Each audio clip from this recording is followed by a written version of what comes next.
ఆయనలో అతి పెద్ద గొప్పతనం అంటే మేము ఎవరన్నా సరే పొలిటీషియన్స్లో వచ్చిన చిన్నవాడి నుంచి పెద్దవాడి వరకు మాట్లాడడానికి ఇష్టపడతాం. ఎక్కువసేపు ఎక్కువ చెప్పాలి.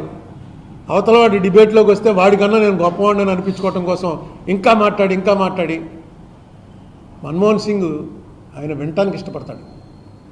ఎంత చిన్నవాడైనా సరే వెళ్ళి ఏదైనా చెప్తుంటే పేషెంట్గా వినటానికి ప్రధానమంత్రి స్థాయిలో ఉండి కూడా పార్లమెంట్ జరుగుతున్నప్పుడు అయితే ఎప్పుడైనా ఆయన ఆఫీస్లోకి వెళ్ళిపోవచ్చు. ఏ ప్రధాని అయినా సరే ఎంపీ అయినా వెళ్ళి మీట్ అవ్వాలంటే అపాయింట్మెంట్ తీసుకోవాలి. అపాయింట్మెంట్ ఒక్కోసారి దొరుకుతుంది, ఒక్కోసారి దొరకదు.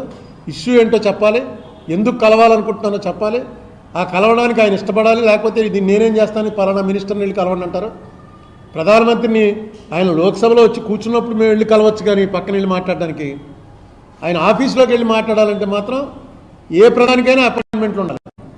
అంతకుముందు 2-3 ప్రధానుల ఆఫీసులకు వెళ్ళాను నేను ఎంపీలతో కలిసి. నేను సొంతంగా వెళ్ళడానికి లేకపోయినా ఎంపీలతో కలిసి.